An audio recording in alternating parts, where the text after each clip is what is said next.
Hello, everyone. Welcome back to another episode of the 6570 Family Project podcast. We, in this podcast, are taking the 6,570 days that are the high impact, high influence time zone of this parenthood childhood dynamic and really building them into the confident and the respectful and the wise leaders that they can be so they can go off and have a joy filled life of impact. That's what we're doing here in this podcast. And today, I wanted to talk to you a little bit about the power of the written word. And you're like, okay, I've heard that before, maybe some of the old English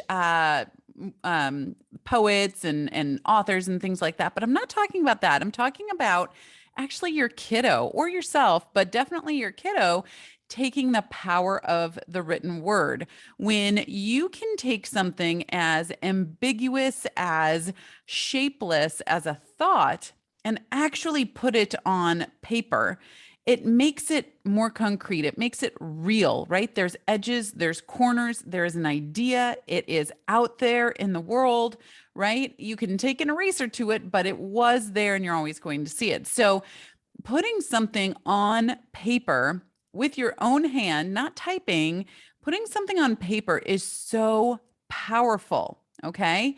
And I want to walk you through some examples that I have here because we use this in my own home and in my practice very, very often, right? And it also helps you zoom in on something. So, writing a letter, you could call it a letter, you could call it a paragraph, you could call it a page. Sometimes these things need or go write me 29 pages of why this happened, right? No, I'm just kidding. But sometimes they're longer, sometimes they're shorter. Just depends on what is going on. But it can help you zoom in on a decision or zoom in on a specific area of time and open that up. And I've told you guys time and time again, I love to make references. I'm such a visual person, and I remember anyone else ever listen or watch CSI back in the day. I just watched the original one. I didn't watch all the spinoffs, but back in CSI, I just remember that there were so many of these scenes where it would zoom in and then you would dive into the body and you would see all of this stuff happening and you're like, oh, okay, that's what happened, right? And it's kind of the same. That's kind of how I view this. You're like, you're so weird, Nelly. Yeah, I am. That's fine. But anyway, it helps you zoom in on something and see what happened and why it happened. So every single action there is it's a behavior, right? And that behavior is decided on, and of course, that's outside of those, nervous system reflexes. We got the knee going and all those things, but pretty much 99% of behaviors are decided on, right? And before that decision happens, there was a feeling. And before that feeling, there was a thought.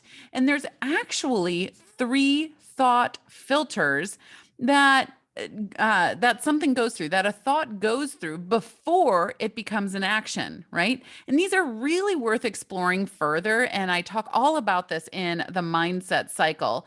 And I will have another podcast about that in the future. But it's something I definitely teach on because when you can understand, wait a second, this is passing through three different filters. And what are my filters, by the way? And that's something worth exploring too. But today I want to talk to you about just taking a minute to explore an action and this behavior chain or this thought chain happening. So here's an example. So there's some parents whose child seems to be asympathetic, right? Totally non-empathetic. It seems like they have this animosity toward the world, and maybe they turned off their emotion switch, and you're like, what is happening, right? And the parents are at wit's end. I don't know if you've ever experienced this. I know I definitely have, and I talk with many parents that have as well. It doesn't happen all the time, but it happens often enough that the parents are saying, what is going on with my kid, right? So let's walk through this situation. So one day, there's this little boy, and his little sister wanted to get by him. He accidentally trips her. She falls, and she gets mildly hurt, like boo-boo on the knee, mildly hurt, nothing, doctor worthy or anything. So the best solution, of course, would be to kneel down and apologize and see if his sister was okay. I'm so sorry. You just think about what you would do if you were in an airport or in a restaurant or whatever, and you accidentally bumped into somebody. Would you just walk away? No, you would, oh my goodness, I am so sorry. Are you okay? And help them up, help them clean up anything that happened, right? That's the best solution. That's what we want to get to. But is that what he did? No. He rolls his eyes and walks away. And the parents are like, jaws to the floor. What the what, right? They're fed up and they're thinking this, emo switch, the emotional switch was yanked on this one. And they just take some deep breaths, right? They probably always didn't do this, but after we work together, we take some deep breaths and we tell him calmly, right? We don't want to act out of our own crazy feelings either, right? That's not going to help the situation. So we tell them that he needs to please go upstairs. And I want you to actually write a paragraph or two about what happened. I want you to tell me how you felt. I want to tell me about your reaction and about how your reaction could be better in the future. Now, they're not going to just be like, oh, okay, mom. Okay, dad. They're going to be like, what? Are you serious? Right? You're going to get the tood, and that's fine. And you're going to be like, yes, this is what you need to do. Please go upstairs. And that is your assignment right now. And please don't come out of your room until this is done. Take some time if you need some time, but that is what needs to happen. And he can't come out until it's written. And if it takes a while, that's okay. He needs to calm down because he's probably going to be perturbed that you're telling him to do this, and that is okay. But what writing does is it slows down that behavior and makes him think about it, right?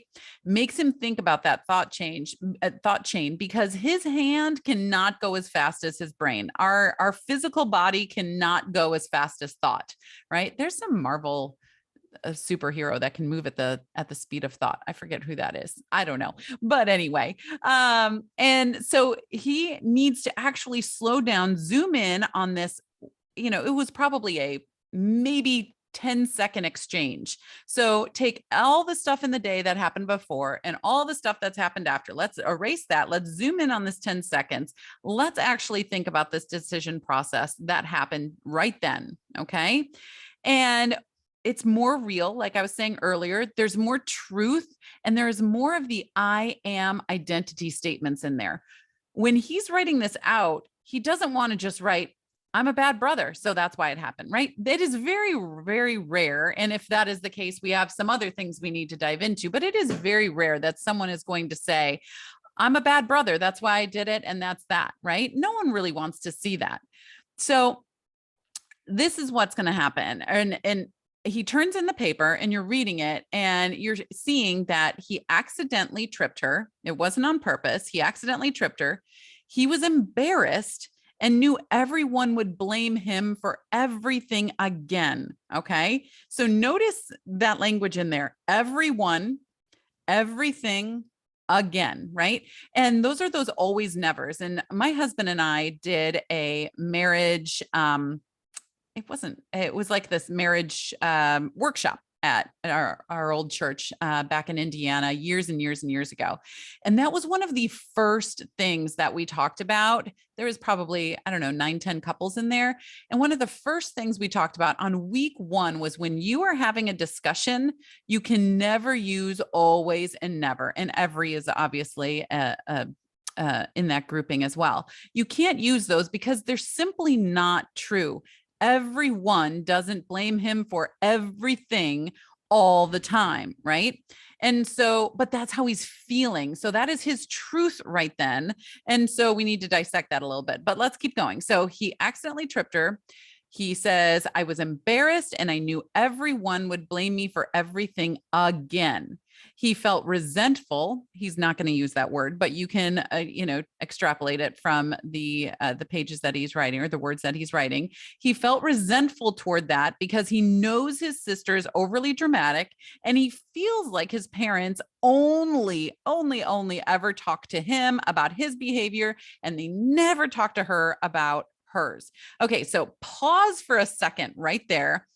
I just want you to know that your kids are always going to think that. They're always going to think that they are the victim of everything and every other sibling never gets talked to, right? That is a very normal feeling, and it's something that is going to have to be squashed over and over and over again, because they're only seeing life from their perspective. So of course they only see, or they see you talking to them more often, because they're not the other person, right? They aren't the sibling. And so really getting this into them of, no, we talk to everybody, everyone's on their own path. I need to help you be you. I need to help her be her, all of these things. And so you aren't in the room when I'm talking with her all the time and all of these things. So I just want to put a pause. If you're hearing that, which you probably are, you're not the only one. It is very normal, and it's something that will have to be repeatedly squashed over and over again. So he questions, let's move on. He questions, or I'm sorry, you question why they always talk to him, and decided that, I'm sorry, he questioned why in his mind, why do they always talk to me? Remember those filters. So he had a thought. He's like, I'm getting talked to again, right? The observation. And then he's like, why do they always talk to me? And he decides he was just a bad kid. So why even try? And so the result was he walked away. This is where take him on a walk, sit down and talk with them, go do a puzzle and talk about this, go color and talk about this. A lot of times, if you pair a physical activity with a discussion, it goes so much better, right? Because everything isn't focused on eye contact, right? Uncomfortable, whatever. But if you're coloring, if you're walking, if you're puzzling, if you are like building some little doohickey, whatever that is, you can pair some sort of physical with a good talk. But what you want to do now is be vulnerable. You, as the parent, be vulnerable. Let him know, you know what? I totally get being embarrassed. This one time, this really embarrassing thing happened to me.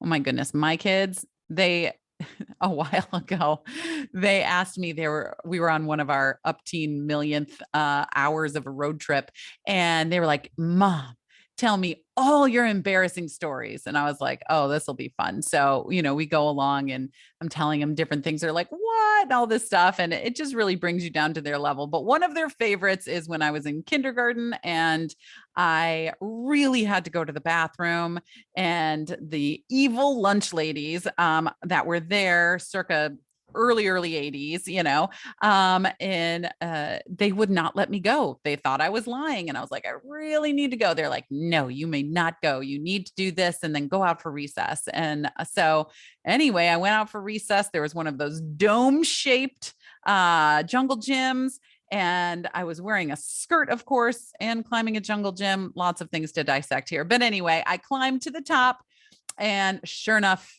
peed all the way down from the top of that dome onto a person that was below me. And yeah, so now my embarrassing story is out in the entire world to hear, but that is fine. I was in kindergarten, but my kids always bring that up because they were like, oh, I'm so embarrassed. But you know what? It wasn't as bad as Mom when she peed on that kid. So, I mean, there's that, right? So be vulnerable with an embarrassing story of your own and help him understand that he only sees the talks that he gets that happen to him. And you're working to help him on his journey and helping his sister to work on hers. And there is a very different correction for every person, right? I can't talk to you the same way I talk to you to the same way I talk to you. You guys are different people, different things happen. And a good way, especially if you have little kids, older kids can kind of grasp that everyone needs a bit of difference, right? But younger kids, I often say, okay, so what if I take you to an ice cream store tomorrow and we walk up and your little sister says, I want, I don't know, let's say cookies and cream. And you didn't want cookies and cream, you wanted some other kind. But to be fair, in that everyone gets the same exact thing, everyone in the family is getting cookies and cream, right? And then they're like, but I didn't want that. I know because that wasn't right for you. That was right for her, but it wasn't right for you. It's just such a great, simple analogy to help them understand that different people, different things, right? Okay. So we're working on this. We're helping him understand that you're helping him with his journey. You're helping her with her journey. And there's an age gap there, right? Which also means that there's a wisdom gap there. And we're putting some of that ownness, that ownership and leadership on him too. Like we need to teach her how to react when she accidentally trips somebody in the future. We don't want her just walking away, right? And what you do because she looks up to you because you are her big brother, then we need to be able to teach her. Can you help me do that? Right. So you're bringing him in, you're being vulnerable. You're saying, I understand you, and you are not the worst, kid, brother, son in the world. Right.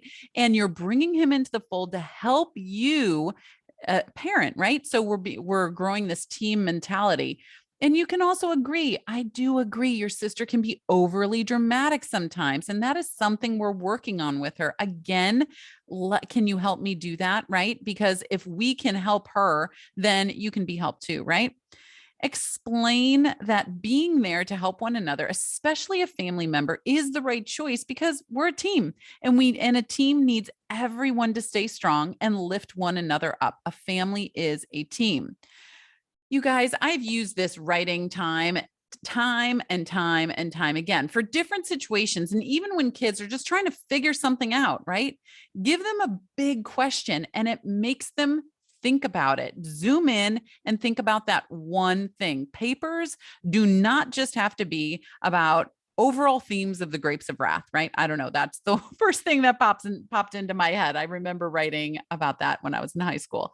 But they can be used for the purpose of growing emotional intelligence as well, right? I asked one of my kids the other day, what are your just can you just write me some curious, and I think it would really help me understand some things. Can you tell me what your moral filters are that your thoughts go through before they become an action? And she wrote me a paper on it, and it gained me so much clarity, and it probably did for her too. And then we can have a discussion about that. Funny enough though, I told my husband that I asked her that question. He's like, I don't even know if I would be able to answer that. And I was like, well, maybe you should write a paper on it. And he's like, I think I have to go build he's building a kitchen island for us right now. So he's thinking about it while he's sanding. I'm sure of it. But I keep these letters for posterity and also as a good reminder if repeated things happen again, right? So in our instance that we walked through, if something else happened where it seemed like he was shutting off some of his emotion, we can bring this back out and say, do you remember when we talked about this? Can you remind me some of the things that we talked about after that happened? And you can build on it instead of starting from scratch all over again. So try it and see what you guys learn. It is a great process because there is so much power in that written word. Okay, guys, this is Nellie, your partner in parenting. Talk soon and happy building, you guys.